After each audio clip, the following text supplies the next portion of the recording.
No problem. No problem.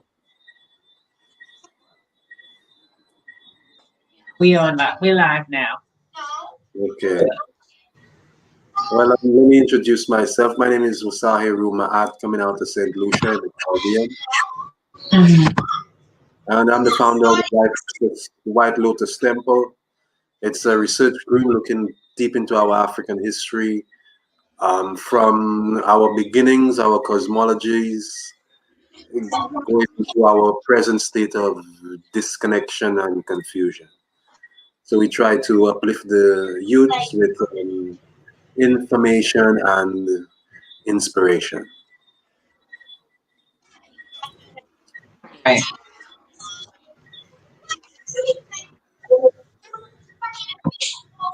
So what do you think the problem is?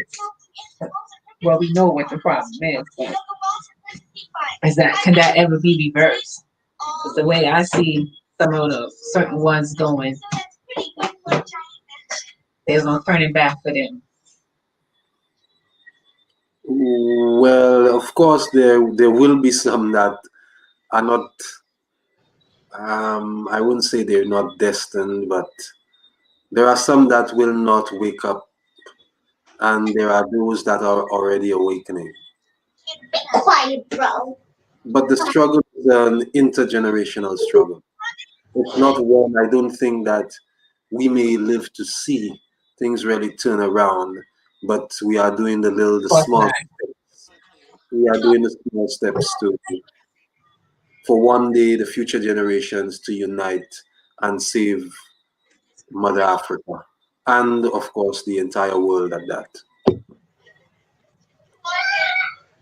But speaking speaking in terms of the Judeo-Christian myths that we follow in regards to our biblical narrative, it served us at a time, but now it is time for us to return to our true origins, which lie long before the Bible, long before Adam and Eve.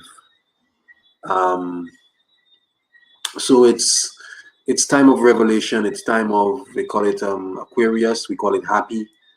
It's time for us to return to our source. That's where we will indeed find our purpose, and we would really know how far we've come from our center, from the source. So the topic I think was or is the cultural perspective of the Bible.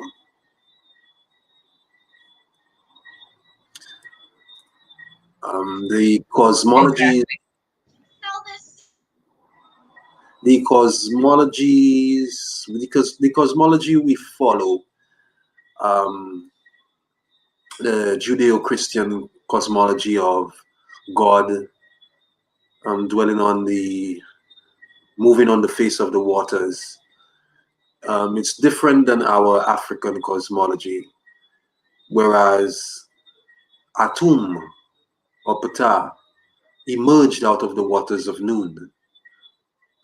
So even the creator is formed out of the same substance as everything on creation. So making the creator part of creation and existence. Whereas the in the Eurocentric paradigm of the Jewish myth, God is an abstract entity away from existence and creation. So we end up serving a individualistic God instead of a universal God, and a God who chooses among the many he's created, rather than choosing everyone as everyone was created. So the cosmology is different, and the cosmologies end up in the subconscious and actually direct your thinking, even though you don't know. And this is just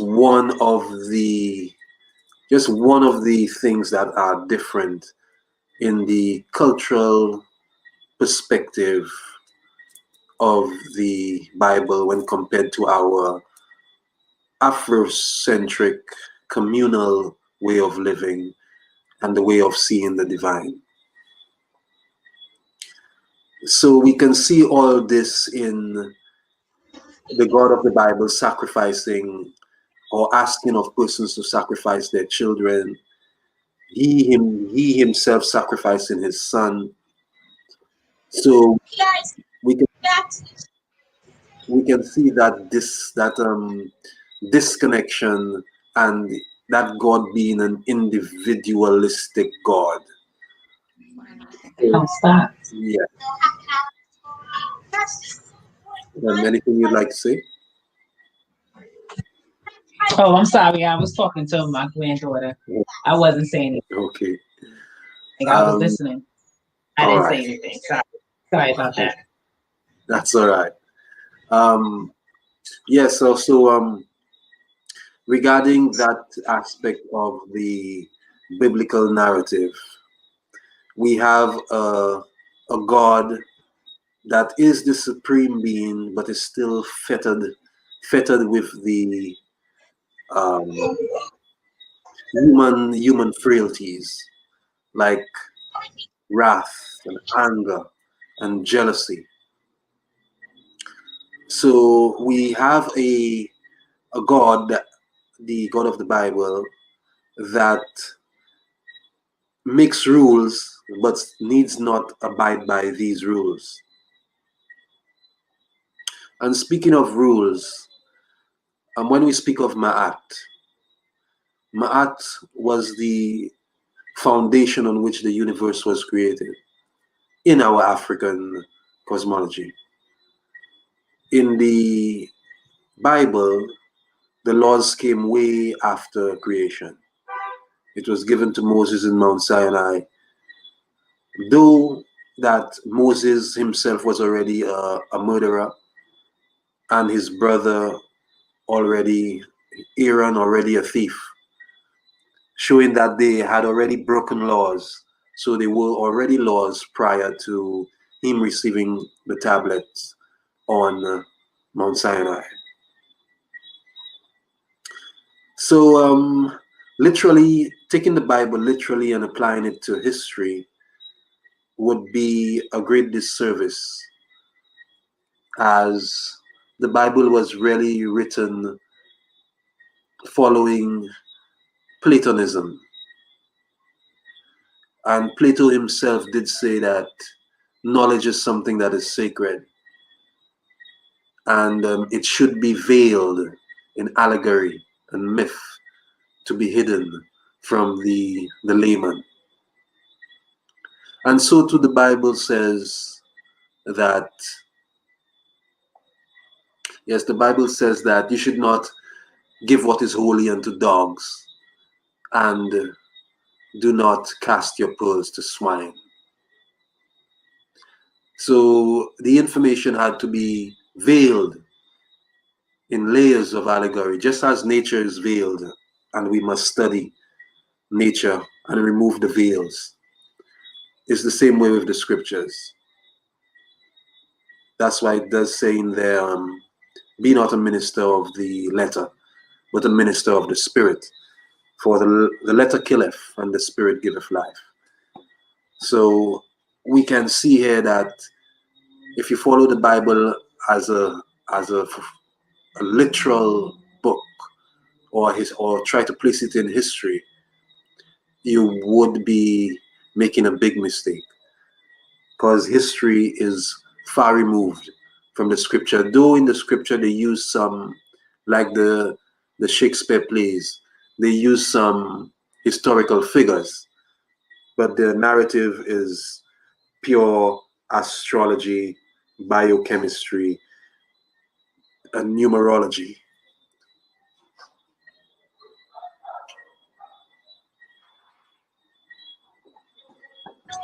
And that might be the problem for some people who's not, well privy in those subjects. So that's why they obviously not, seeing it in its allegoric form. They're saying in the literal form, in a sense, because they're lacking understanding of its chemistry and the sciences behind it. Yeah, that's exactly what it is. But those who teach it, don't those who teach the Bible in the churches, the clergy, they have no idea what they're actually teaching, because this information is actually hidden in secret societies and the Masonic temples and lodges that also use the Bible as well. But in the lodges, they speak of Osiris, Isis, Horus. So it's preserved in the lodges, even though through a Greco-Roman foundation. Because when they did the persons like the Rosicrucians, who really played a part in reviving that ancient wisdom in Europe. So right now, the head of the head of Masonry is, I think it's the Duke. It's someone in the royal family. So yeah, so they are actually the ones who have a lot of knowledge of the deeper mysteries. But still, it is all sealed and encapsulated in the cultural perspective of the European. When thinking of the cultural perspective, we we should refer to Sheikh Anta Diop. Sheikh Anta Diop spoke about or wrote about the two cradles of civilization. One was the cradle of the ice, and there's the cradle of the sun, or civilizations of the ice, civilizations of the sun. In the civilization of the sun, lying close to the equator, we we had sun almost all year round. We had herbs, vegetation. We had many rivers, not many mountains. We had forests. But in Europe, or at that time, the Grimaldi, which is the African, wandered up to southern Europe, and there, being trapped in the ice, the Grimaldi gave birth to the Cro-Magnon.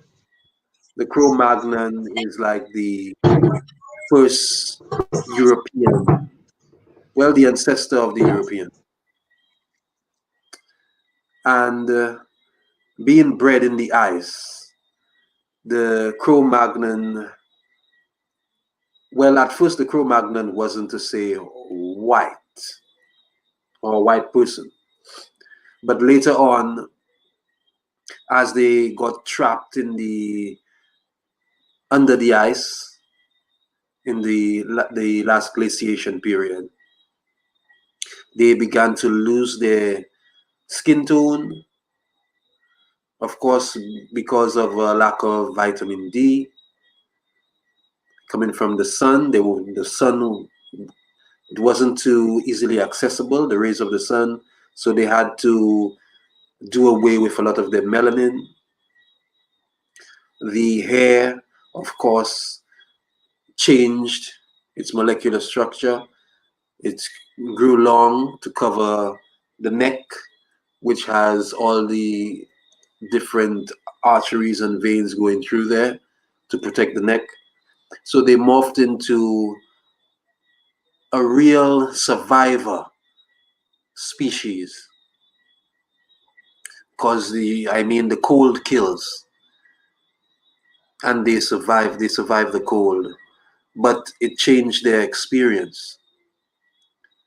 And so they sometimes eat their women, especially the little girls.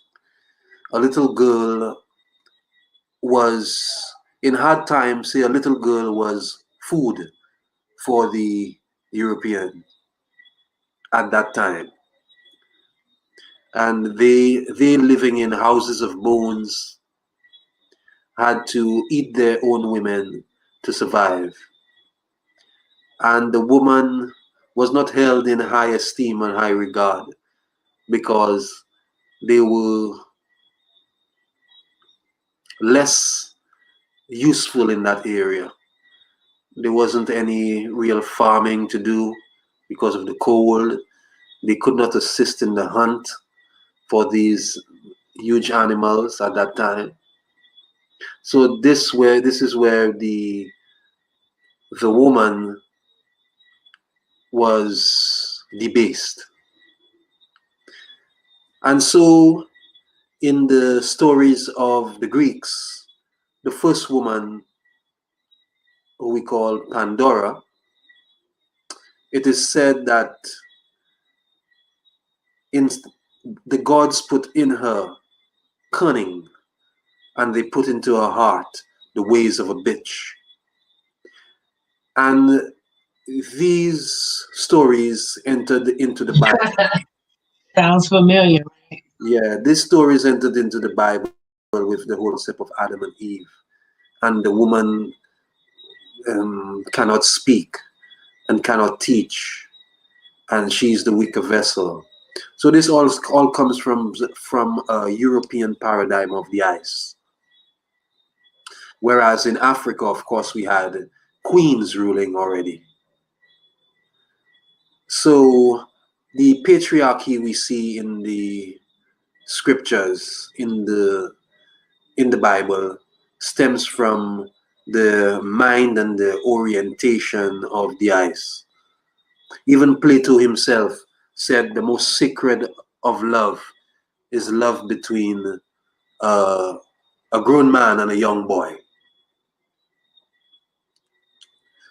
And at the beginning of Rome, no woman was allowed to enter the gates of Rome.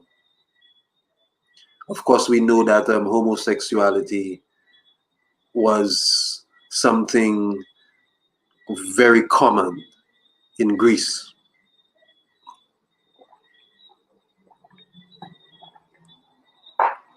So this is just this is not just like a few of the. If we are to take the Bible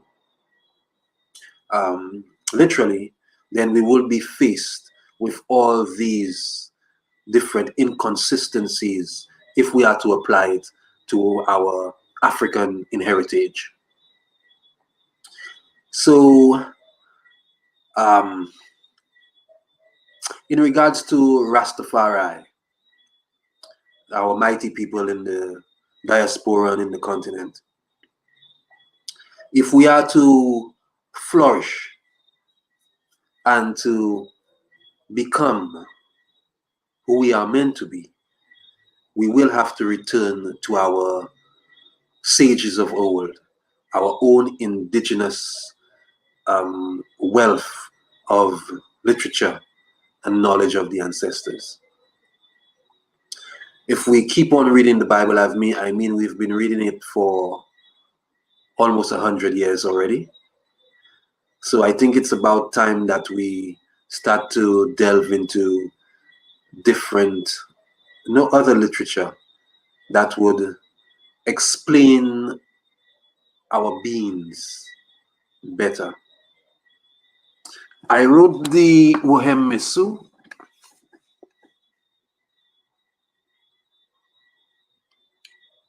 and in this I wrote about certain things that was stolen from our sages or plagiarized from our sages like Amenemope. We, I would like to speak about them. I need a sip. Whoa, whose pizza is this? Fine, I'm taking it. we find that The Proverbs of What Solomon. pizza? My raw dough pizza, it tastes great. Nah, do you want my mustard seed pizza? No, thank you. Alright, guys, here's the snack question. I think you're getting some feedback. I have left. Oh, can you hear me Well, now? yes, but they were. I think there was. I heard someone Okay. speaking in the background.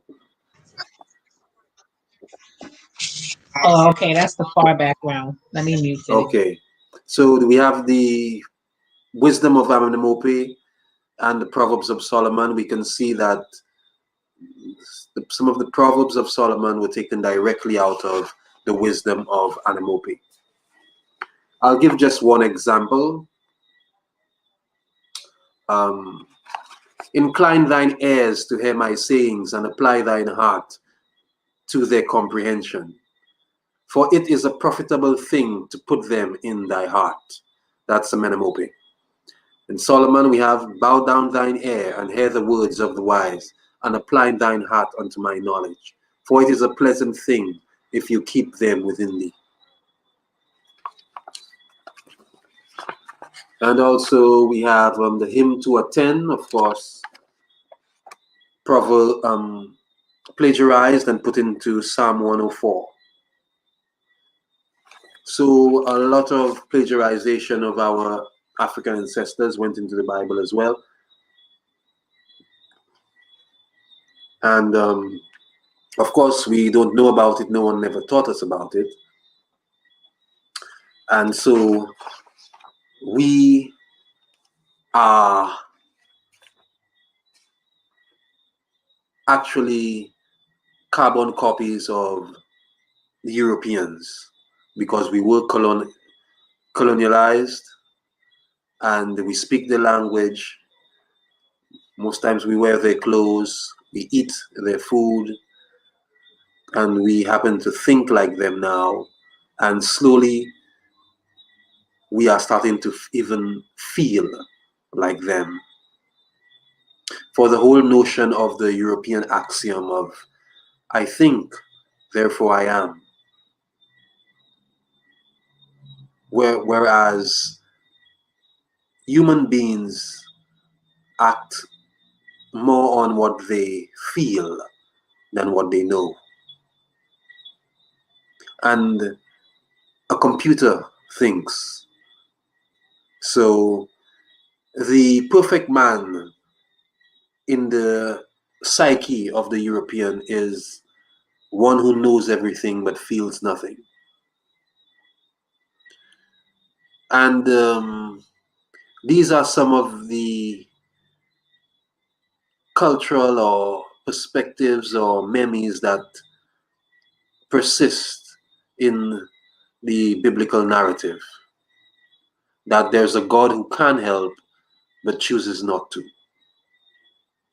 And if we are to apply that onto, say, His Imperial Majesty Emperor Haile Selassie I, then we would also have to say that he could have stopped the planes from dropping mustard gas, but in his divine plan, he did not. He had the power, but he would not. And so we are left in a bit of confusion when we use the Bible to try to validate His Imperial Majesty. And we actually strip him of his power and destroy his humanity, trying to build up a deity. Anything you'd like to ask?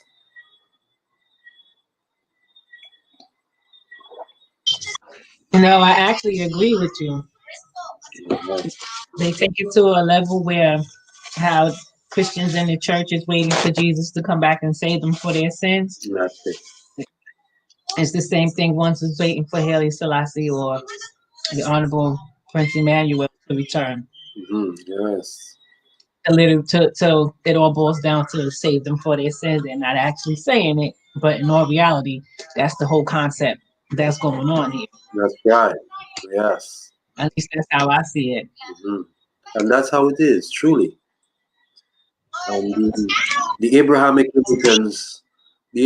religions kind of seal you in a box, and Mm-hmm. and your back your back It keeps you there. your back ends up against the wall, and your claim to knowledge is knowing from Genesis to Revelation, and this has held back Rastafari immensely. And once we start to understand that the Bible is a spiritual book and not to be taken literally, and go Mm-hmm. back into our African culture and our sages and shamans of the past, because They don't want to touch those levels. They don't want to touch shamans and sages level because it requires too much of doing the right thing. It requires too much of keeping yourself constantly in check, constantly checking yourself. And we don't like to check ourselves because we think because now we on this different path, we know everything. And there's nothing else to learn. yeah, So we even in the conscious world, some of us get stuck and we don't expand because we should be on a shaman level. That way we can heal each other on a luminous body level, on an energetic level before it even attacks the physical body. You can be healed from the energetic level, but we ain't practicing those type of practices in Rastafari or typical black so-called conscious spiritual systems in general. And the systems that do have it and ones that is in that system, they're not really following it to the fullest because when you mention them things to shaman to them, they look crazy. You know, if you even understand Kemet, you see shamanism all in that. If you understand the Black Asian presence in Asia, Sambo, you see shamanism all in that. If you understand the Munaki from Peru and the Andes Mountains and all the way down to Chile and the highest peak of Chile, you're going to find shamanism. So if it's Kemet, which is Africa, if it's Asia, if it's Americas, North, Central, South America, you're all up in Europe, same way. mhm, Some places don't call them shamans, but that's basically what it boils down to. They call it another name according to their language and their geographic location and the environment they live in and how they receive the information. But it still boils down to is the shaman. And nobody wants to deal with that really because, like I said, even when you do say you're a healer or a herbalist, you're not practicing shamanism because if you was, and I don't really like to say ism so loosely, but just before regular conversation. If you was, you would see that that's important, especially if we say that we italists and we're the champions of human rights and we put ourselves out in the forefront for that, which is great. But there's a healing process that needs to be done because of the transatlantic slave trade, because of that Willie Lynch syndrome, whether he existed or not, that syndrome and that sickness exists. And the genetics and the DNA has been downloaded instead of upgraded. So we're walking around mhm. Yeah, with a sick DNA, so to speak, from past karma, yeah, past generational karmas from your grandparents and your great grandparents. You get what I'm yeah, saying? Chakras are all up, not spinning, no colors and everything, and mhm, you're just sick energetically and physically all together. So your luminous body just starts breaking down, and then you start aging fast, getting sick to things like how we are, like how we're ending up right now. Because the whole main thing Rastafari used to press is eating right, and a lot of them is leaving out of here with diabetes or cancer. I don't even understand how that point even got to it. So the shaman's supposed to be in Rastafari because you deal with the healthy eating, you deal with the sun, you deal with the earth, with the farming and agriculture. You're dealing already with nature. So why isn't the shaman included like it should be? That way, no, the elders won't be sick. The elders won't go blind. The elders won't get diabetes because there'll be medicine men and women there to heal them. yeah, So they don't have to be trying to beg money from someone in foreign so they can go to the doctor where they got medicine all around them. But we so disorganized that we don't even see that the importance of having that because we're so disorganized. mhm. because of that same very religion that you were talking about, where it stemmed from. Like they're following a European paradigm for real. Because if we wasn't, why we not shamans? Why when someone mentioned that word shaman, you get scared? Yeah, yeah, because we have joined the Why you get scared? Why you don't go researching and get an understanding that it's been on this planet for like over 100,000 years? Not even for like, it's just say the number like 200,000-300,000 years. That spiritual practice been going on all over the 7 continents. So that's nothing new. People think saying that that's just saying something new. This thing didn't just happen. It's been here. It's been here. That's why you can see it throughout the world. So I don't understand why we're not embracing that, but Europeans are going to embrace it, and they will upgrade their DNA, and they'll clear their karmic debts, and they'll clear all their karmic and generational blockages that they inherited from their great grandparents. They'll go and clear themselves. You'll see them on an airplane flying to Africa. You'll see them, some of them trying to liberate themselves. And we got the tools and not even doing it. yeah. That's a shame. It's true. We have the tools and we're not even doing it. So that's why they go and hijack our stuff, because they see we ain't doing nothing with it. Mm-hmm. It is some white people out there that wants to be redeemed for their evil great grandparents and grandparents. So, they'll go on some soul searching journey and go to Tibet, up in the Himalaya mountains somewhere in India, and try and get forgiveness because they know that they come from a bad lineage. Mm-hmm. We don't think that far. We don't think because our great great grandparents were slaves that maybe our DNA is jacked up because of that. Maybe that is why we all messed up in the, Yeah. every family is the same family. We got the same problem if the families in Caribbean, the Americas, England, America, Jamaica, Africa. It don't matter. Mm-hmm. It's the same messed up brainwash with the black people, and it's stemming from the religion. Yeah. Yeah. Because it's coming from the cosmology of how we came into existence. What what kind of entity do we see that we come from? Because I mean, God or the nature or the divine is our first ancestor. So what you're Hmm. saying there is very true. We got that from the Bible, that urge and that need to separate ourselves from our families and our brothers and sisters and go into the hills. But when we went into the hills, it was for initiation to return and to do the work. But instead, we stayed in the hills and we waited and prayed. And some races still talk about the Black Star Liners coming.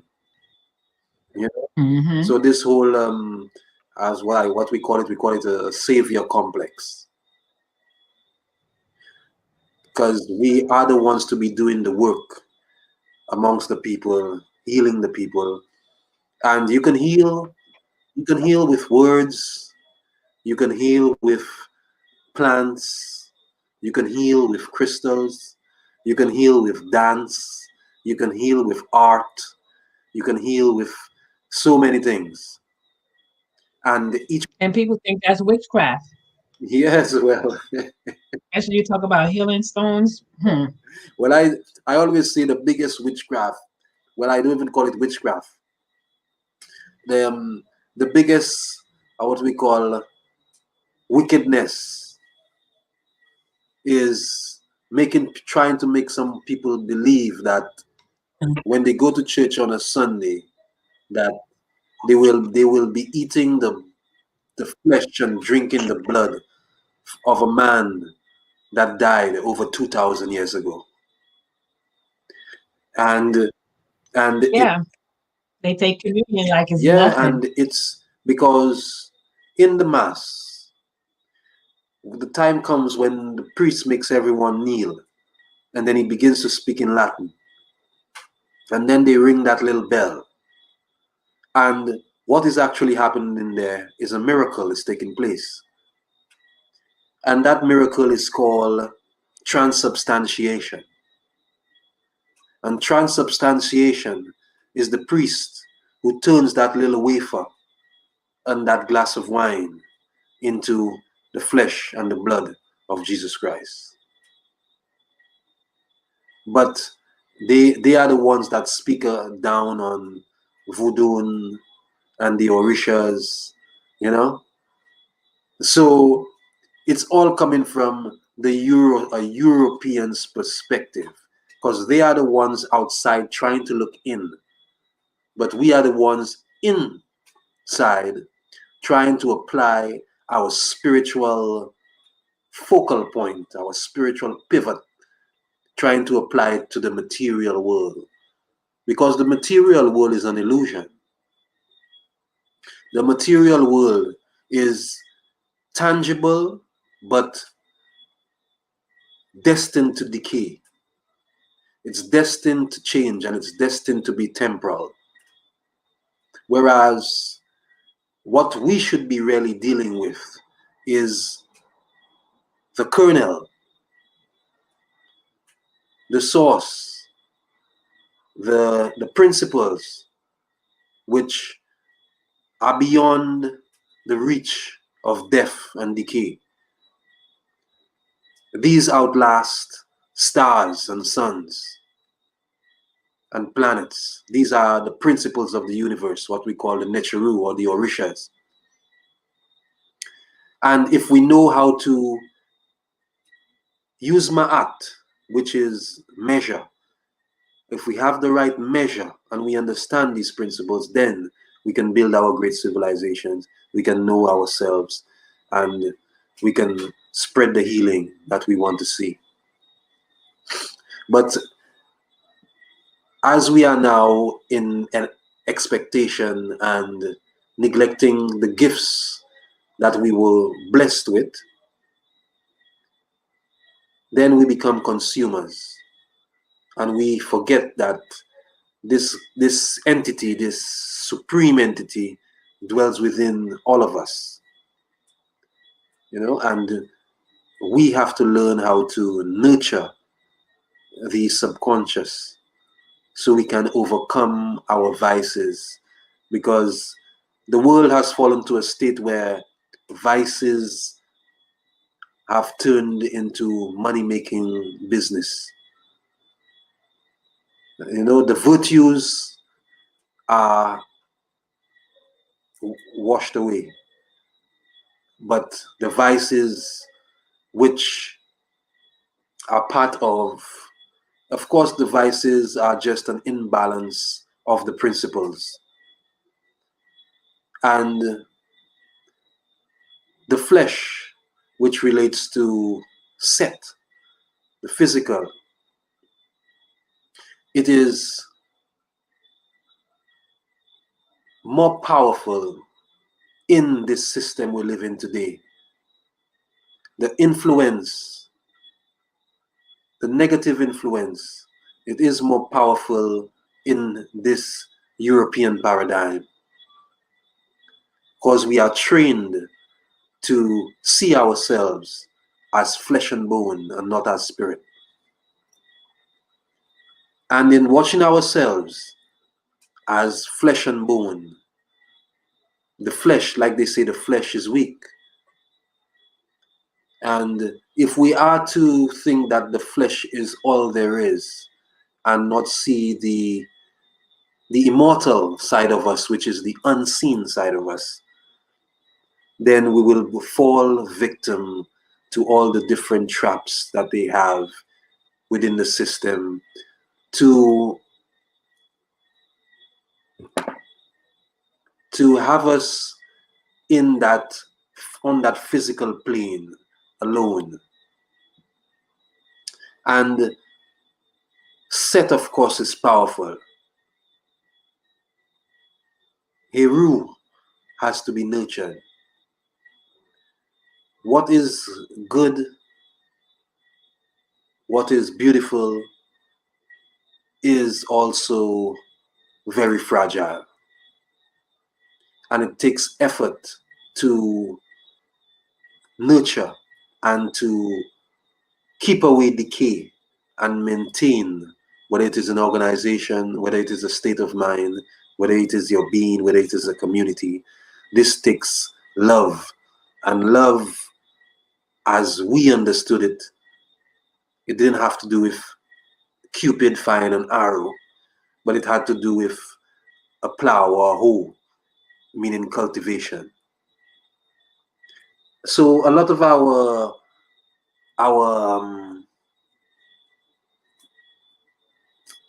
our perceptions are into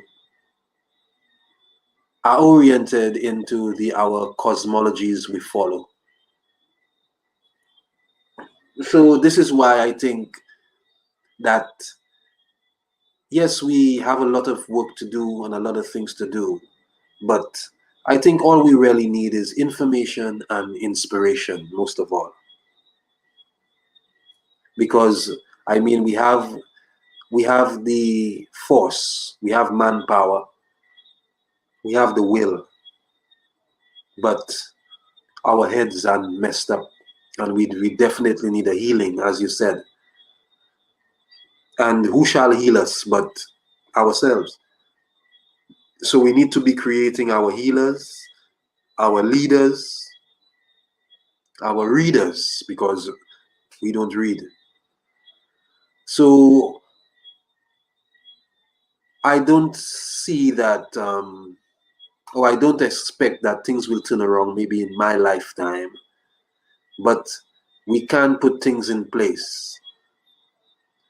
Um, I was handed a great study of good literature, good solid literature, and I'm constantly adding on to that literature.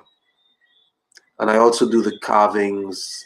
I work with the crystals, some semi-tawi or yoga, and all this knowledge, and this the White Lotus Temple which we've created. It is meant to be handed down to upcoming generations. So we must keep on training the youth and make them be ready to handle the responsibility of healing their people.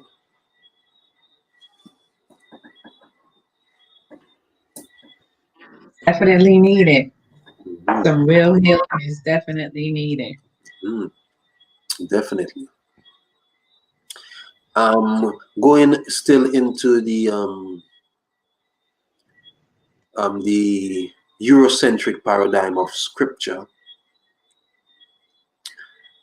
if you look at the laws, the Ten Commandments, you can see it's an outside entity that is commanding, not asking, that is commanding.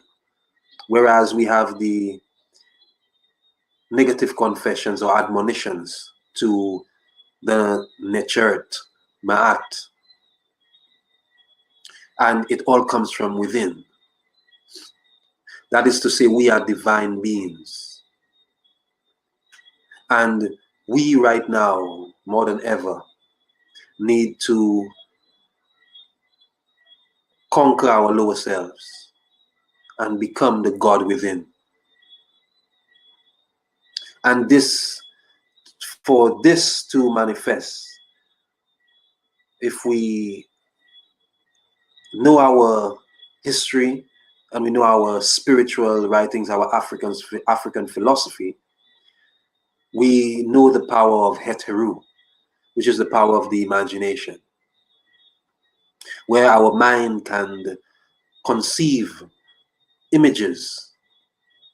And these images, if we empower them and hold them in our thoughts and vibrate, raise our vibration to meet that image, then we can become who we need to become to save our people. That's why we should be having more schools, especially I'm speaking about the Rastafari people. We should have many schools coming up. But then again, if we are to have schools, but what shall we teach them? Shall we teach them about Adam and Eve, about this jealous God that commits genocide, that um, is a real estate owner, a real estate agent? I've always said that the Europeans or the conquistadors, that came to the Western world carrying the Bible and the gun and the flag and the cross were only following the dictates of Jehovah, which sent out the Israelites to populate and to live on a land that was already populated with other peoples. So there you see the first case of land appropriation done by Jehovah or Yahweh. So the Jews, there is I think we need to go a little further back and look into the beginning of Christianity.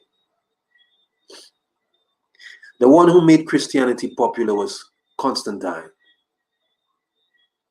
Constantine was looking to expand the Roman Empire using not military force, which would cost a lot of money and a lot of lives, but decided to use religion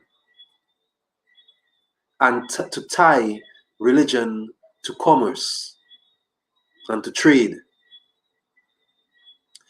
And in doing so, they succeeded to create a big empire. But before that empire could take off, there were edicts passed by Theodosius, I think in the 4th century, and then Justinian in the 7th or 6th century. I think in the 6th century. And Justinian, though when Theodosius passed the law that the Kemetic religion, what we call the Shetot Neteru, the Kemetic religion should be discontinued and it should be prohibited and against the law. A lot of the temples were closed except one. That was the temple at Philae, which is the temple of Osset or the temple of Isis. They paid taxes and still carried on as usual. And when Justinian came and passed the final edict to totally close down the temple at Philae. And that is when Christianity took off.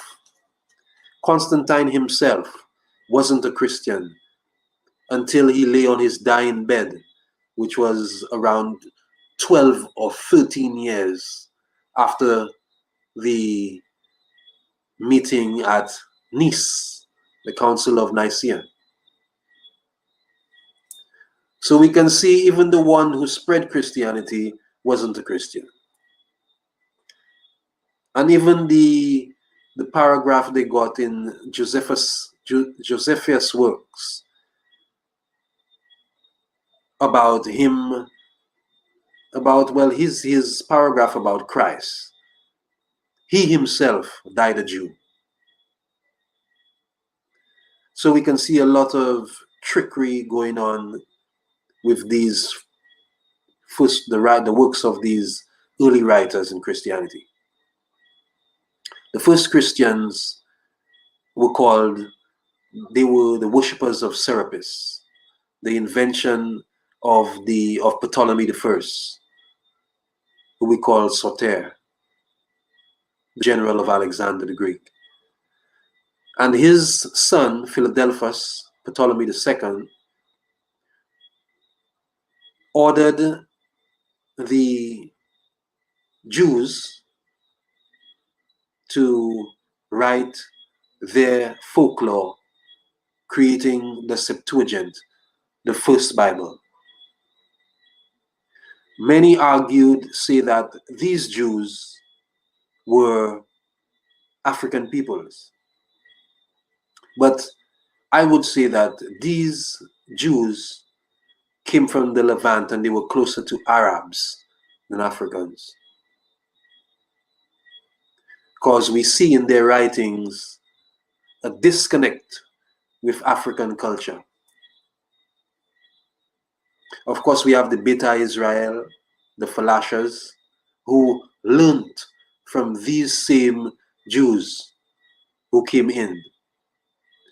As a matter of fact, Philadelphus II freed all Jews in Egypt or Kemet, using the money from the coffers of Egypt. And as this is going on, slowly the natives are being pushed down to Ethiopia, which was at that time Sudan.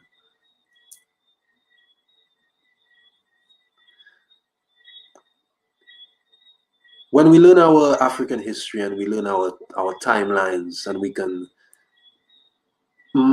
map out the different dates and the different events that happen like a flowing river, then we would know what we have to do and where we have to get back to. But unfortunately, most of us use the Bible as a historical book. So there's a lot that we've lost and we don't know. But if we study the history of Christianity itself, we will see that it is a Eurocentric religion. And all the African philosophy put in there is still hindered by the cultural perspective of the children of the ice.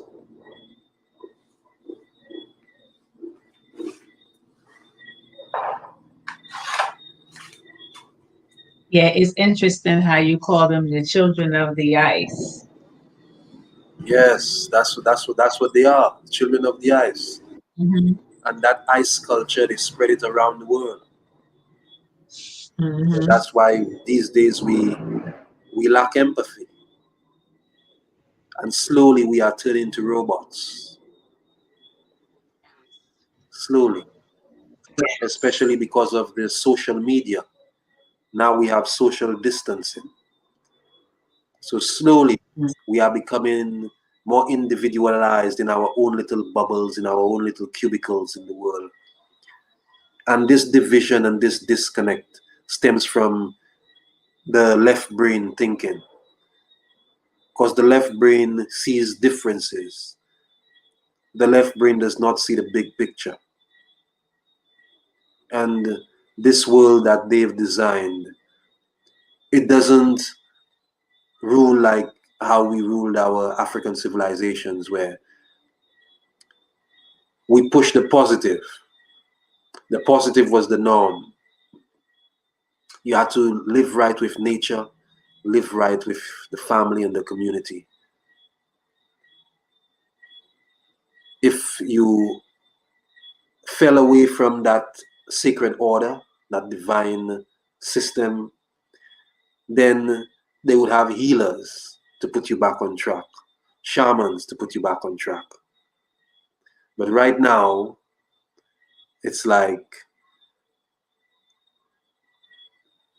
a duality. They live it all out in the open. There's no direction. It's just you make your choice. If you choose to go the wrong way, if you choose to go the good way, then you'll get more strength if you choose to do the wrong thing or the selfish thing. You'll get more assistance. Because that's what everybody's 3D paradigm. Right. 3D. Yes. Matrix. Right. And now 5D and 3D are simultaneously coexisting right now. So that's why you're seeing all the mixed max and the up and down and the riff-raff.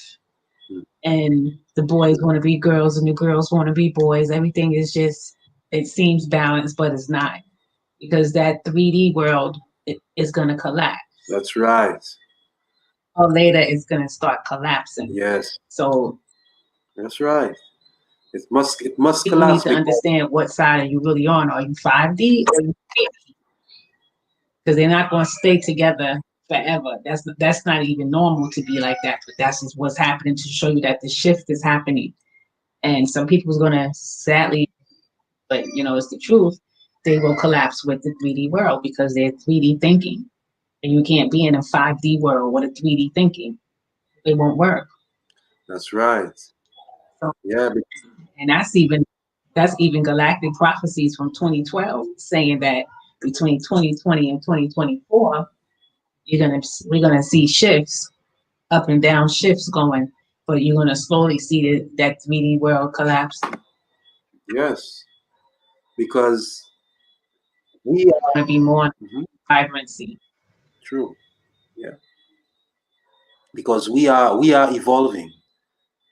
Evolution never stops because we are always adapting, and change is a part of living.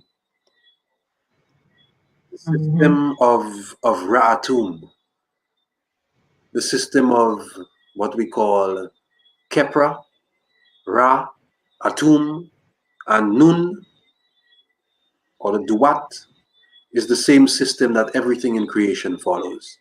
They are born, they reach maturity, they die, and they are reborn. Hmm. In the Congo, they call it Kala, Tukala, Luvemba, and Musoni. Hmm. And this everything in this physical world goes through this process. The earth goes through it. We as human beings go through it. Hmm. So we must be ready to adapt. The human being has evolved from the Australopithecus, the Homo habilis, the Homo erectus, to the Homo sapien sapien. And our last evolution had to do with the formation of our frontal lobe, our cerebral cortex. And this enabled us to reason and to speak. And so since then, that's around 300,000 years since that shift to the Homo sapien sapien. Our evolution right now will take place here in the mind. And because we are, I mean, if you watch our lifespans, we are, we're 30, 40, 50 years old. But the amount of information we have, it is a amalgamation and an assessment of since the archaic human. And we've gotten that through our genetic memory banks, that right now we can operate in this modern world. We can use the computer, we can drive vehicles, we can fly planes, and all these things, even speech. We did not invent these, but we have adapted to them. So this is where we're going right now. Information and the increase of the use of our minds. The increase of the use of our minds to mold our hearts.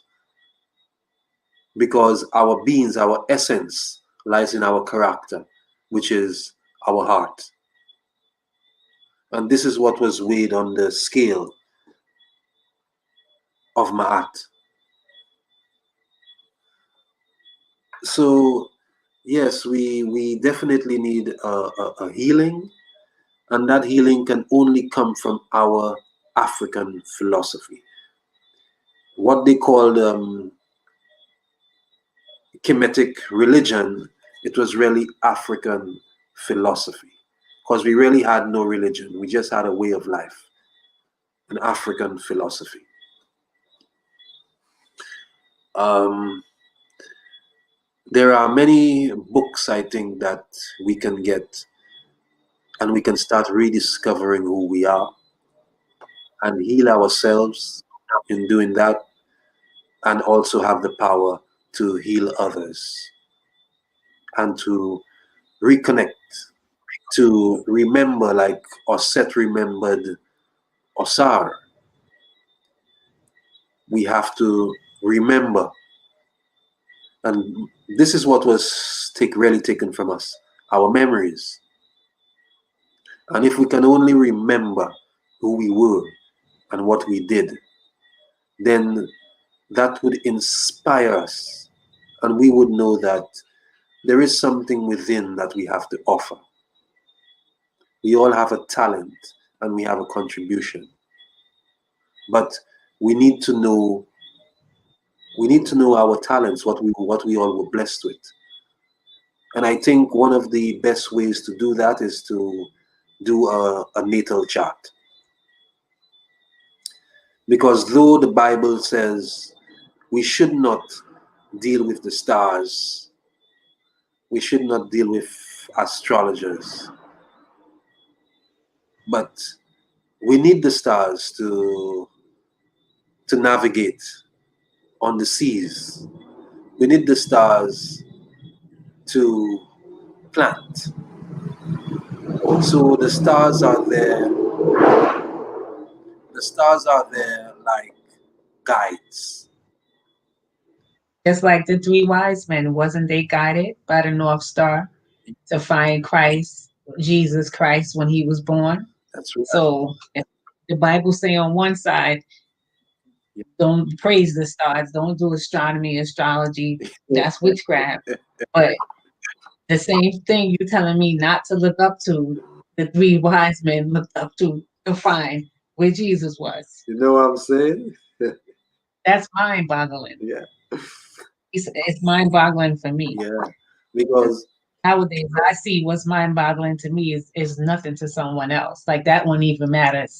There'll be an excuse for what I just said. Somebody will have a lame excuse, and they'll be holding firm onto that wrong and strong excuse of why the three wise men did that, and still justify why astronomy and cosmology is evil. So I don't have time to play those games anymore. I don't have time for those woolly neck syndromes. I just don't. I really don't. You'll make yourself sick trying to heal the sick that don't want to be well, don't even think they sick for number one. You see it? yeah. So Well, right now the people are waking up.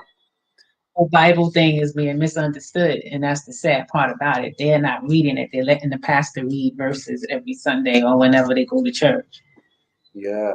So they're not justifying nothing for themselves. They don't research. They just trust that this man is reading his Bible correctly and giving me what I need. He's my medium. I say, hey, scratch out the medium, no disrespect, and let me get this direct connection, because I think it'd be more diviner and sacred and precious if I get my own direct connection with the omni galactic source, opposed to going through you and got to pay you tithes and offerings to get no. Right. Mm-mm. Because the preacher man, the pastor, uses the art of Yeah. And emotion. they have it now Yeah. where the pastor. Sorry, Go I was ahead. just saying the pastor uses what we call emotional hypnotism. He would work on your emotions Mhm. because they know that you don't come into church to learn anything. You come into church to feel good. So they'll make you feel good while emptying your pockets. Mm-hmm. And we'll put you on loudspeaker if you don't pay your tithes and offerings, right on the bulletin board in the lobby hallway. Really?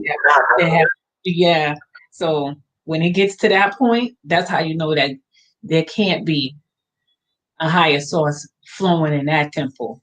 It can't be. Because if money is the reason why you mad at me, Yeah, because our ancient says, know thyself and reason know the why you universe. mad at me because I had to pay my light bill versus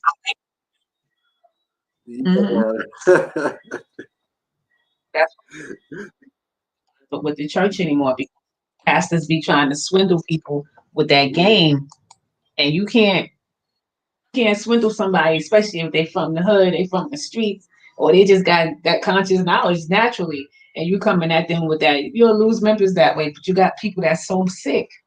Yeah. Those got some that's so sick that they'll just take that. Oh yeah, I got embarrassed with the pastor, but I'll keep up with my tithes from now on. They won't even find out a problem. Right. I'm not saying that. I'm not saying that lady didn't, because I think she did have a problem with it, and that's why we heard about it. But what about the ones that we don't hear about? These small little neighborhood community churches. Yeah. Where you got these pastors doing it, and then he's sleeping with some of the girls in there and friends with the grandmother. Yeah. Or friends with her grandfather, and you sleeping with the people grandbaby. Yeah. A friend of mine from Texas was saying it the other day, the way he cursed pastors, all I could do was just sit and listen and let him vent. But everything he was saying was right. Even if he was using derogatory verbiage, he was saying the true stuff. Because I grew up saying it. I grew up saying it firsthand. So I know how wicked it gets in that church. And they do use God as a front. And they use your tithes and offerings to keep them tax free. Keep the church. Yeah, bills do have to be paid. But you don't put somebody on the lobby bulletin board. So when everybody walk in Sunday morning, they're going to see that this woman owes tithes. You know, what kind of church is that? That's wickedness. What kind of church is that? I don't know why that lady didn't go in there with her belt and give him a old school backwoods whooping, because that's what he needed. I would have whipped him like a slave, because that's how he acting. Yeah, they're exploiting their people for the dollar. But this is what our own. That's the slave master mentality. They pick church. Yeah, our own Trinidadian. Well, I shouldn't say Trinidadian. Our African ancestor, Kwame Ture, Stokely Carmichael. He said that capitalism will make you sell your own mother. And Bob Marley also said that we'll have to fight and kill each other to eat a bread. And it's true. This is what the system has turned to. Yeah, and we are not natives anymore. That we don't see the earth as our home. You know, they can take a group of persons, put them on a spaceship, and it would take them quite some time to realize they're on a spaceship. Just put them in front of a computer. Because we don't go out anymore. We don't go to the beaches. We don't go to the waterfalls. We don't go to the gardens. We're just stuck in a house, like in a tomb. No exercise. Just on a computer. Now this is where technology is taking us more into disconnection. And disconnection is really our only disease. And our only cure is unity. So we really need to have more forums and come together, especially for the children. We cannot stop by just learning or putting inside of us all this information and not pass it on to the youth. Right. Exactly. Yeah. Because they tell us that the children are born in sin. And we know it was love that created these children, not sin. And what is really they get you from the womb. Yeah. What is really the difference between sin and a mistake? And we need to make mistakes for us to grow and to gain experience. And so we can pass on that experience to our children. It is in imperfection that perfection is born. That's why when we look at the persona of ones like Haile Selassie I, we should, it is only decent of us and true of us to give His Majesty, or to allow His Majesty to make some mistakes, and to put this perfection onto Him, where even He said that perfection is not in nature. Not to do it. So in giving Him the powers and the infallibility of the Jehovah of the Bible, we actually are stripping away his courage, his cunning, his steadfastness. Because if he already knew, then that would chip away at his courage. That would chip away at his patience. So it is through his humanity that he became the God-man we know today.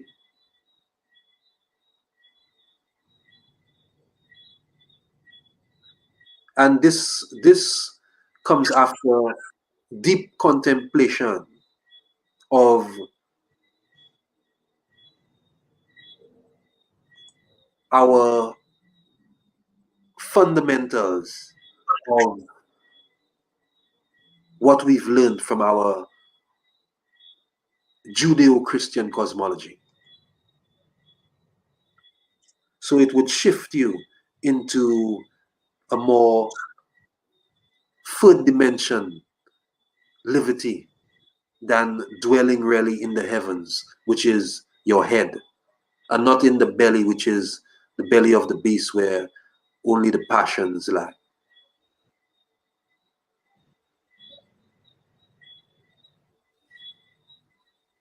So all this knowledge that we're gathering, we have to start writing again. We have to start having more celebrations again. If we can choose, we have so many heroes and heroines. We can celebrate one of them every day for the year. Exactly. We don't beat our drums anymore. We don't come out on the public scene anymore. You know, we are powerful people. But it is through the religious aspect. I know childhood. Sorry, go ahead, Empress. I was just saying, I know childhood is definitely not the same. Oh no, it's not. Definitely. Definitely not. There's no Dutch in the streets. There's no kickball, hide and go seek. There's none of that. Bike riding, roller skating. That's one thing that's missing, is what we call the rites of passage. We expect that once the children turn 18, that they'll automatically turn to adults. But we know that for that we have many people just getting taller and not growing at all. So there must be a system, a rites of passage set up, because there are fundamentals the children need to know. They need to know their history, of course. They need to know about the herbs and the plants, of course, how to make tinctures and oils, how to take care of their bodies, teach them about character, the importance of character, because character is really your destiny. So we need more rites of passage, classes, organizations that would assist, because we know that many people don't have the time to read. Many people are caught up in the system. So we need to have ones-on-ones that would make the sacrifice to get the knowledge. It requires a lot. It requires a lot of reading, because after we lost our language, we were not reading. And when we learned to read, it was outlawed for us to read. So most of us have grown up in homes where we never saw our parents read. And some of them couldn't read. And we lost that love for, how you say it, aesthetics. We lost that love for that, the beauty of art, the beauty of nature, yeah, the beauty of abstract thinking. We've lost that, and we have to be the ones to bring it back to the children. DNA, that's the DNA download instead of being upgraded. Yes, that's the DNA being downloaded. When you forget your mother tongue and you just don't even have no remembrance or have no connection of it, even if somebody brought it up to you, you just, your DNA don't relate to it. Simple. yeah, And that's it. It should be, a lot more woke over the world, Black people, than it is. I do give thanks for the little that is waking up, but it's supposed to be more on a larger scale. But that just proves the point that that genetic sickness is there. That's right. And until that is taken care of and that's healed, and that can only be healed on a shamanic level, some kind of energy level, ceremony ritual would have to go on, and somebody would have to be well trained, and you probably couldn't even, it wouldn't even be advised to have something like that done in this country. You would need to go where the root of that starts. You know what I'm saying? And no one's trying to think energetically healing, ancestral healing, ancestral karma. The blueprint of my luminous field is damaged. It has holes in it and cuts in it. And I lost soul parts because I've been traumatized throughout my life. And parts of my soul became fragmented.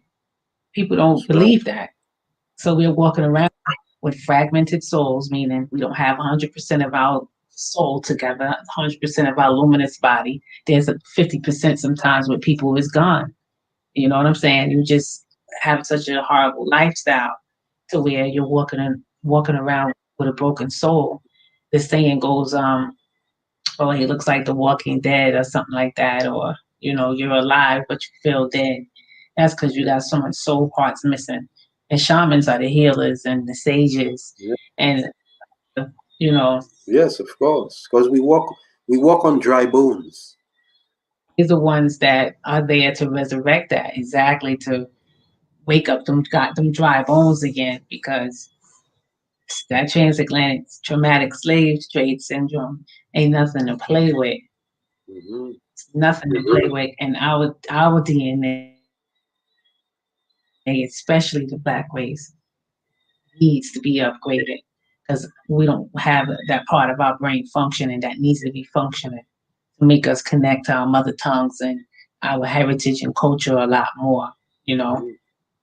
We have taken it to a whole different level of so disconnected. So it takes about 30, 40 more generations to clean that up. But if there's foundation sets like we're doing to having these conversations, so people that's listening could further advance their intelligence on this, if they really want to know what we're talking about, it's still up to the person anyway, But people understand now that we gotta love us now. That's the good thing. Starting to realize that we are all we have, Yeah. When you know that, that's when you're forced to unite. It's sad that we might have to be forced to unite, because when that 3D and 5D break apart, what side you gonna go on? You going 5D or you gonna collapse with the 3D? Well, many are already collapsing with the 3D because they're losing their jobs. They can't pay the bill. Everything. They don't understand how to survive off when that happened. They don't get it.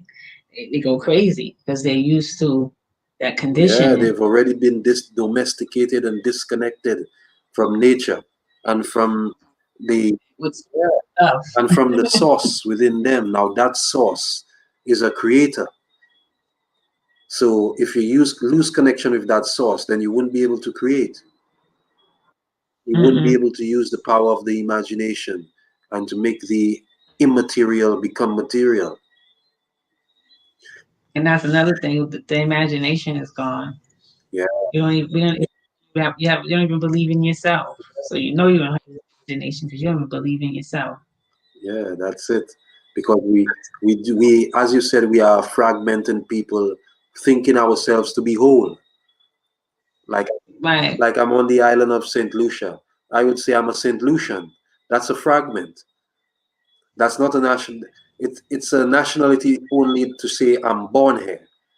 But don't try to create an Right. identity for me that's St. Lucian and that's like 250 years or so of history. So that means I'll fall over because my roots are not that deep. So what we really need is to reconnect and to unify. Um, that that that is the whole essence of Pan-Africanism. And in Kemet, it was the uh, it was the beginning of Pan-Africanism because Yeah. we had 42 different nomes, 42 different peoples, nations coming together to build that empire we know as Kemet. We had many different peoples. We had the Dinka, the Agua, the um, we had a lot of different tribes of people coming together. Even in Ghana, the empire of Ghana, we had kings ruling over different people. So it was the beginning of a detribalization of African people. But through Yeah. the invasions of the Arabs and the Europeans, we had to leave fertile land. We had to leave families, and we had to put ourselves in splinter groups because in that way we could move quickly. And so began our disconnection and separation from each other. In the West, in the Caribbean, the those who ran away, the Maroons, they again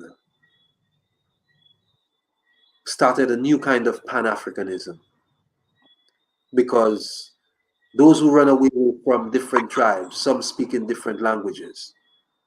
For instance, in Jamaica, Cujo had all the runaway slaves speak English,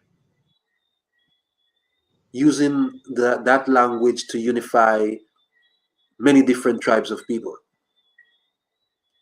So in the West, if we are to return to Africa, we will only know ourselves as Africans. So I know there's most of us that look to trace our lineage, go back to certain tribes, but that is defeating the purpose of our unity. We have to bring back that Pan-Africanism to still tribalized people on the continent.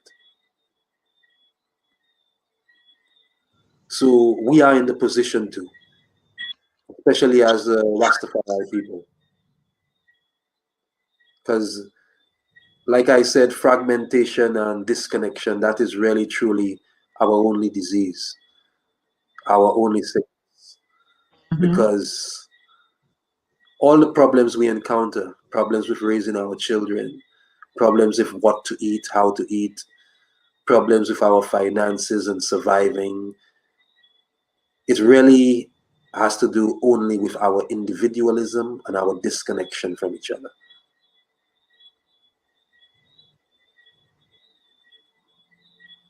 So once we can realize our common needs, because money doesn't make us happy. It's people that make us happy. Relationships are the treasures, and not material things. So in this age of disconnection, using religion and politics and capitalism, and right now even social media, it takes away from us emotional intelligence.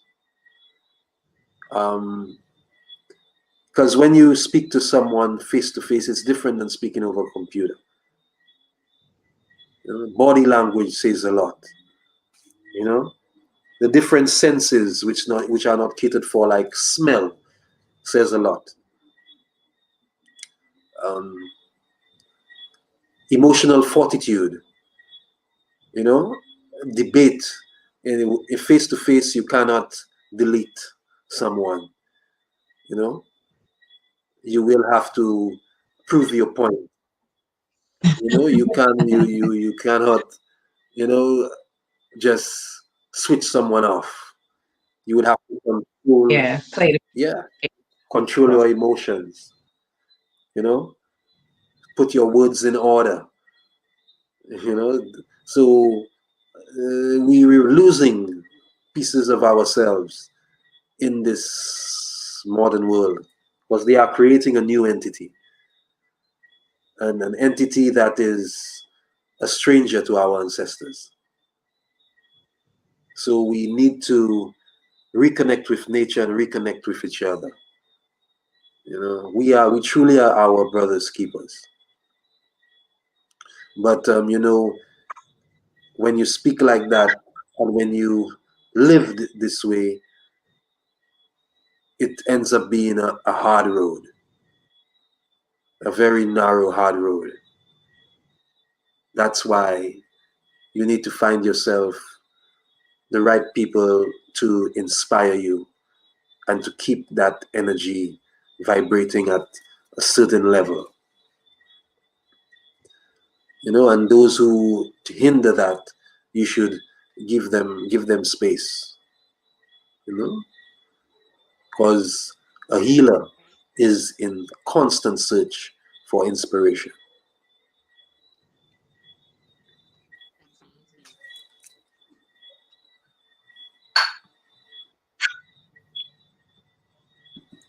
it. You have any questions at all? And no, I mean, I'm just going along with the reasoning. And I do give thanks for your time and your space for, being here. Um, we can always seal it up now, and it's always next time, Okay. you know. Yeah, well, I never say no to an interview because I have a lot to say. You know, um, Right. I also have my channel, Negus Amla, and there I go through the dissertation of authenticating Haile Selassie without the Bible, but with our African philosophy. Okay. Yeah, and I've read, I'm almost done. There, I did, like, I don't know, maybe around 7 or 8 videos so far reading that dissertation. And it goes into Wasar. The dismembering of Wasar is actually like the dismembering of our people. And Osset is the one that puts Wasar back together again. So we have the woman putting the man together again. Um, that's so different from the Adam and Eve story. So we have Osset, or who they call Isis, represents meditation, trance, memory. So it is Osset that puts together Osar and bears him a child, which is Heru. And Heru would conquer or defeat Set, not killing Set, but defeating him in battle and have it re-establishing his Wsir back on the throne. So in this story, we can learn a lot about ourselves and also our people. That right now we need to be remembered. We need to be put back together again, hence Pan-Africanism. So we have a long road ahead of us. We most likely will not live to see our great victory, but we are working towards our offsprings, which are actually us in the future. Our offspring seeing that great time when African people unite again and we have one language, maybe like the Swahili or the Shui, and we learn from our classical language, which is the Medu Neter, because the Medu Neter was alive at the very beginning, and it is even seen in our pre-dynastic times. So that shows that it was a, how should I say it? It was a encoded memory from, I would say, before the floods, because before the floods was a golden age, and that's why we find no writings really before the flood, because most probably we didn't write. We already knew. We already were living in Ma'at. So could be we used to use telepathy instead of writing. But then the floods came, killed out many people on the earth, and those that remained encoded the information into our classical language. So yeah, we need to go back to our own classics and not to the Greeks or the Romans, but to Kemet, which has a lot of information, a lot of papyri, a lot of carvings, so we can get a true sense of who we are. Because she can't enter the upset that until the African looks to Kemet, he will not really understand who he is and where does his destiny lie. Because Kemet taught the world civilization, gave the world the whole concept of a divinity. Mm-hmm. Whether it be Islam or Christianity, they all had to borrow concepts which the African mind created. Because no God came to speak to us. It is from thousands or millennia of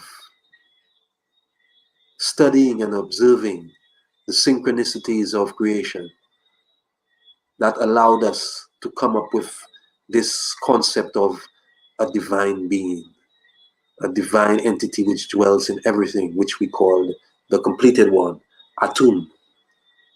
And today they call it the atom, which is, of course, part of everything.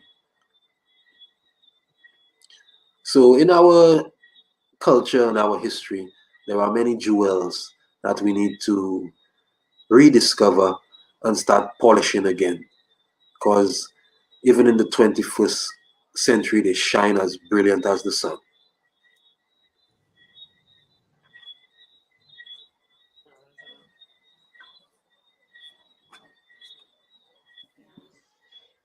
real. Yeah. Mm.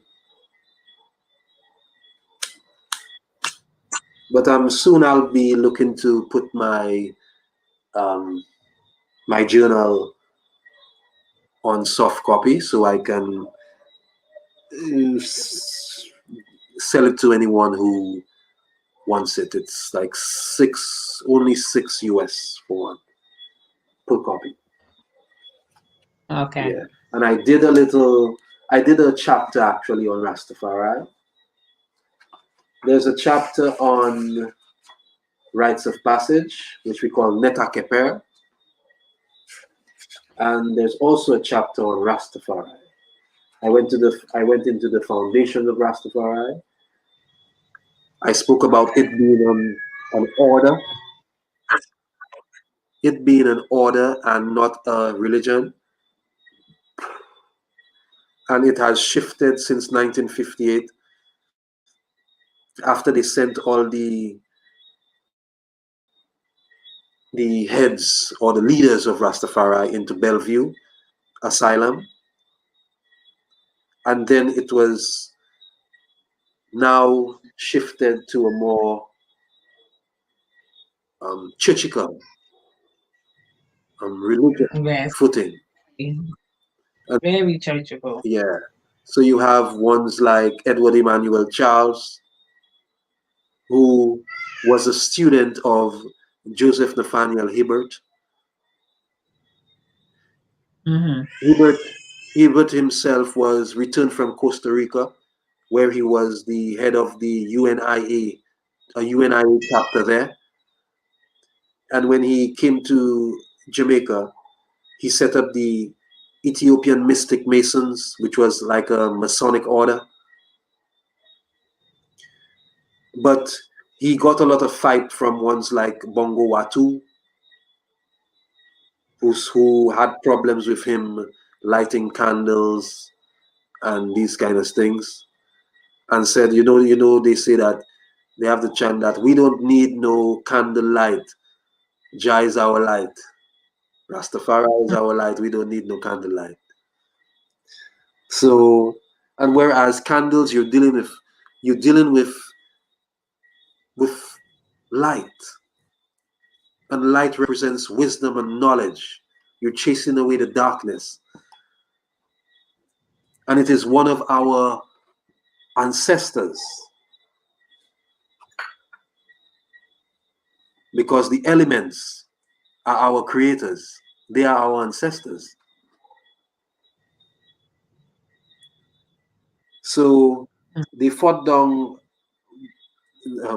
Brother Hibbert, and the Black Youth Faith came about, still trying not to go into that secret society, but still ended up turning out as a secret society. Because though they claim to be a Christian order, the drumming and the dancing is more associated with Pocomania, revivalism, spirit possession, and not what we call Christianity. So they have the same spirit possession in the Christian church.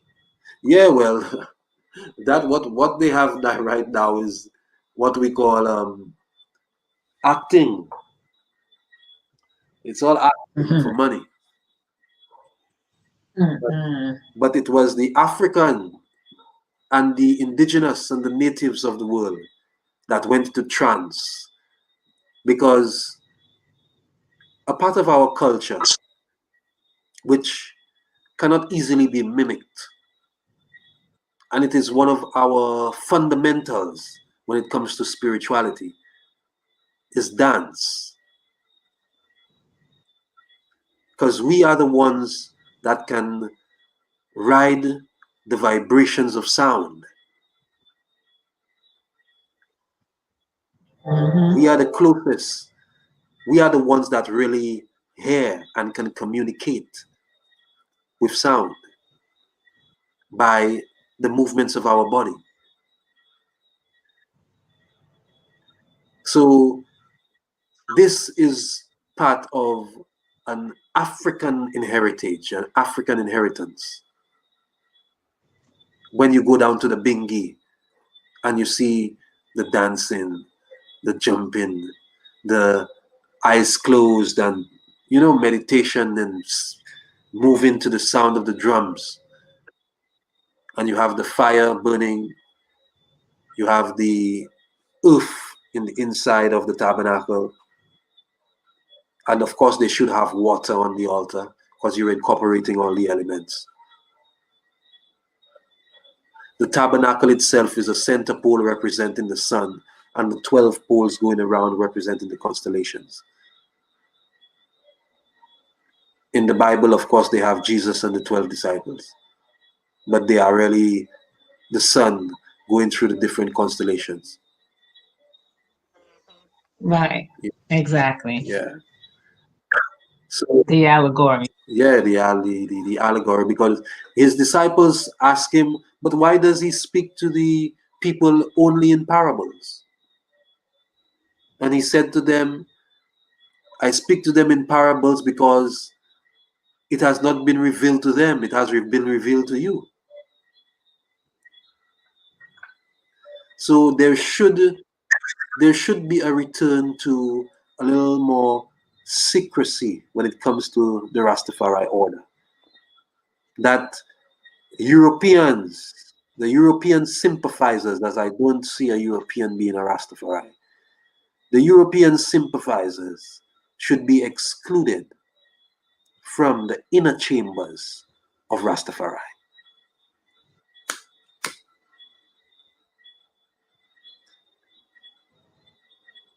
Because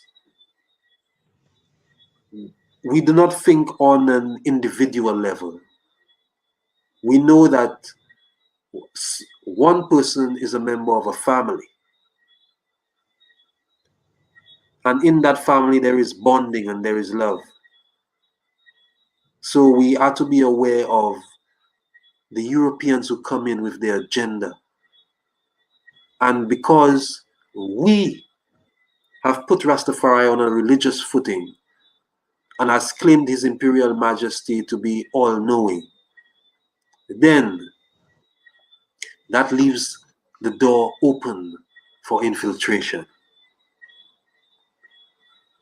So a European Ras can come into the fold and speak about His Majesty and one love and using the life of His Majesty as a template. So he must be an Orthodox Christian. He must speak Amharic. He must go to live in Ethiopia. All this is the dogma that we perpetuated, and now the European has found a way to infiltrate because of this dogma.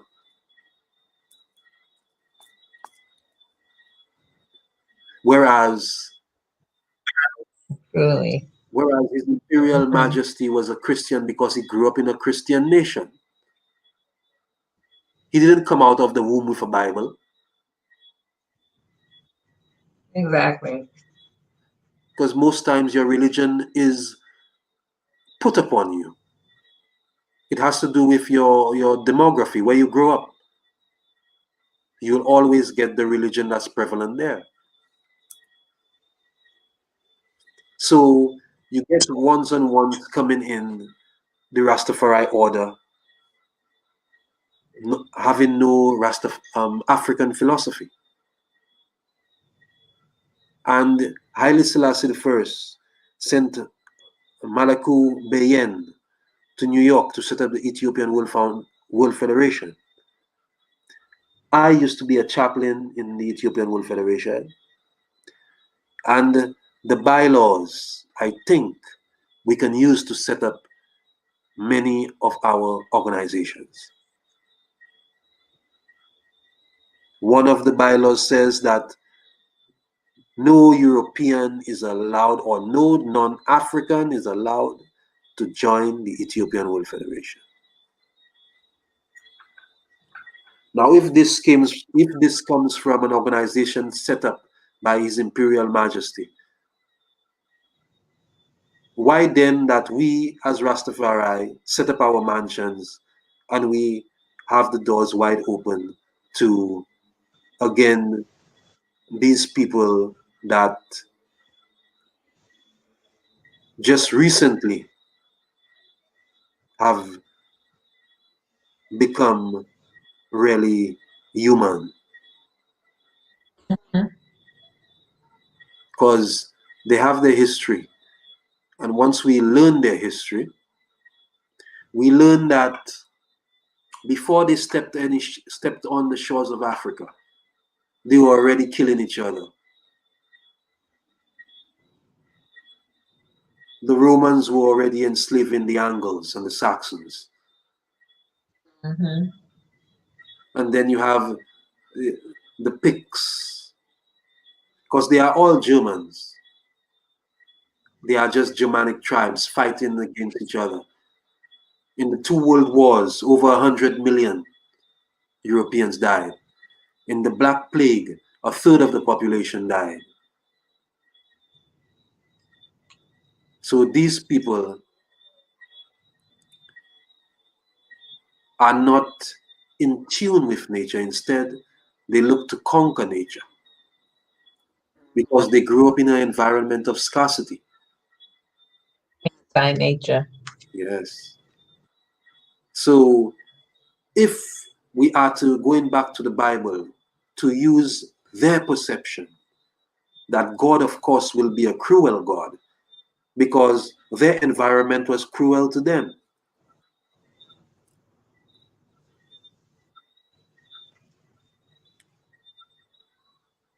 So there's a philosophy behind the Bible. There's a cultural experience in the Bible.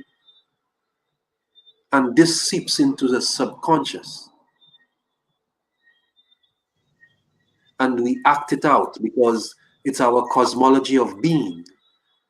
It is our very foundation of who we are. And that's why men oppress women, because at the whole foundation of their being, they know that they were taught that a man is superior to a woman.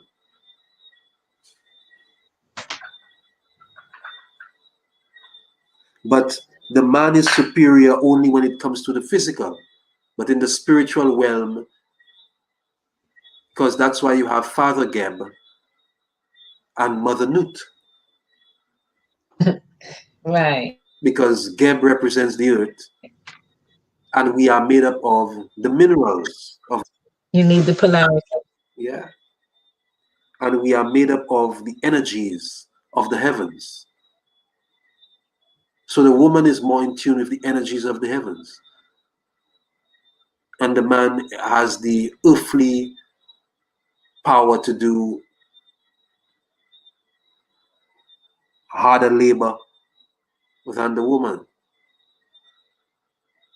So it's two sides of a coin. But then, of course, we are disconnected. That's their only plan, to disconnect us from each other. And that's how they've been winning. In 1884, they carved up, or 1886, they carved up Africa. They drew lines between families and putting enemies together, causing a whole heap of confusion on the continent. So we are the ones to correct things, to make our people remember. And we have to burn that midnight oil. We have to go for the information. Because when we speak, we want it to be like an authority. We want to speak with confidence. And confidence is just another way of saying you're prepared.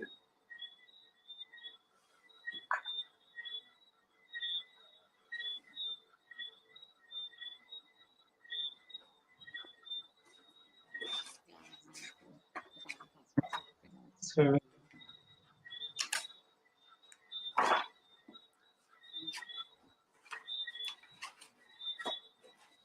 So if anything, I guess we can seal up. Or if you want me to speak on to touch on anything. No, we can seal it up now and save the rest for another time. Okay then. You know, say everything in one show. Yeah. Have to break it. Yeah. Well, yeah, next show we'll speak about something else. It was nice speaking to you. Thank you for inviting me. While dealing with the Willie Lynch story. You're welcome. And give thanks for coming. Yes, so you said Yeah, it's a pleasure having sorry, you said the Willie Lynch story? Yeah, no, I said the Willie Lynch story. There's always something to talk about with that. That's true. Well, it was a pleasure indeed. Thanks for inviting me again. Hope to be on soon again. Yes, most definitely. You just let me know the next time you're available, and we'll see how we can make it happen. Okay then.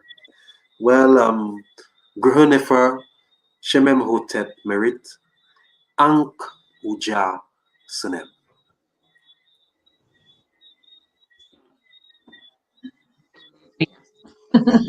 Happy.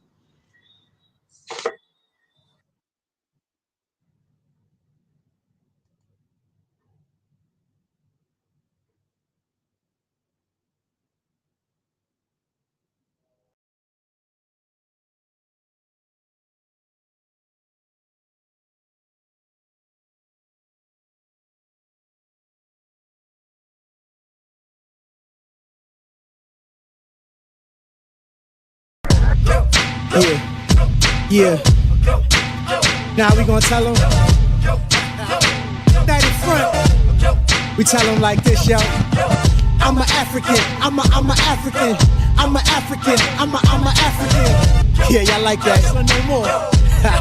This man's mind is open. I'm a African. I'm a African. I'm a African. I'm a. Let's get And back that to motive the is best developed by recognizing the common enemy.